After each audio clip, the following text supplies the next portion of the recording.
tudo bem? Espero que sim, hein? A tia está bem. Espero que vocês também estejam muito bem. Então, nossa aula hoje é no livro de História, na página 49. Nós vamos falar um pouco sobre a formação do povo brasileiro. O Brasil tem um território imenso e, por isso mesmo, existe tanta diferença entre as pessoas que vivem aqui. Conhecer os diversos grupos étnicos, ou seja, as pessoas que têm uma cultura em comum, é fundamental para conhecer o Brasil. A formação do povo brasileiro contou com vários grupos étnicos: africanos, indígenas, europeus, árabes, asiáticos e muitos outros. Entretanto, podemos dizer que as etnias que formaram a base do povo brasileiro foram a europeia, a africana e a indígena. Então, somos descendentes de vários grupos que viveram e vivem em todo o território brasileiro. Povos que contribuíram de forma marcante na construção da nossa identidade. Assim, todos nós fazemos parte da história do Brasil. Foram 3 as matrizes, ou seja, aquelas que estiverem em maior quantidade na nossa formação: brancos europeus, indígenas nativos e negros africanos. Da relação entre pessoas dessas etnias, nasceram diferentes tipos mestiços. A mistura do branco mais o indígena, que vai dar um mameluco ou caboclo, é o tipo mestiço. Do branco mais o negro, vai dar o tipo mestiço mulato. E o negro mais o indígena, vai dar o tipo mestiço cafuso. Entretanto, a relação entre essas etnias não se deu de forma equilibrada. Houve guerras, pois os europeus se apossaram das terras onde os indígenas viviam, e estes não abriram mão delas sem disputa. Os africanos foram trazidos pelos europeus para o Brasil, viviam na escravidão e também resistiram às situações impostas pelos europeus.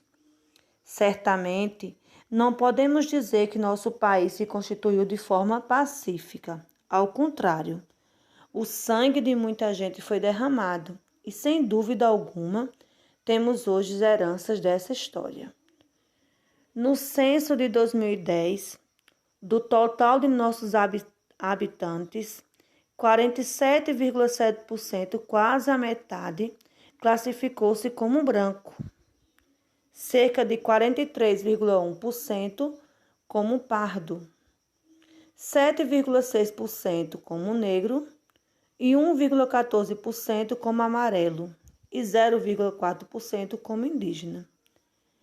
É preciso tentar entender o porquê de quase toda a população se autodeclarar branca ou parda.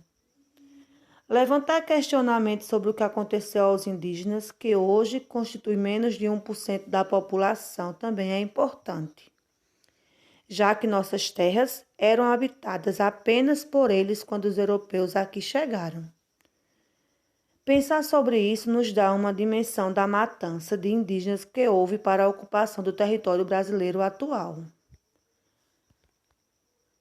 Observe que hoje há mais pessoas se autodeclarando amarelas, ou seja, pessoas de origem asiática, que indígenas que já ocupavam o território.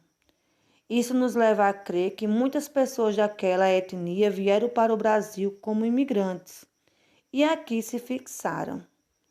Além disso, é possível concluir que tiveram mais condições de se manter do que os próprios indígenas.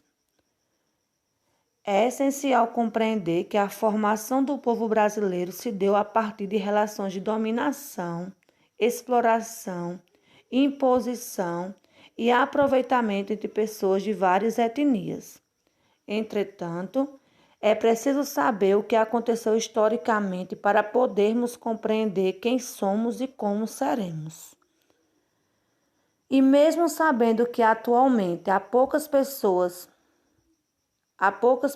não mestiças, pelo menos no Brasil, há leis vigentes cujo fundamento é diminuir as diferenças históricas da relação entre as etnias matrizes. Na página 52, tem a atividade que diz assim, o número 1. Escreva o nome dos grupos étnicos que formaram o povo brasileiro. Número 2. Leia e escreva a resposta a cada uma das perguntas. Sua família é descendente de qual grupo étnico? Quais são as suas características físicas?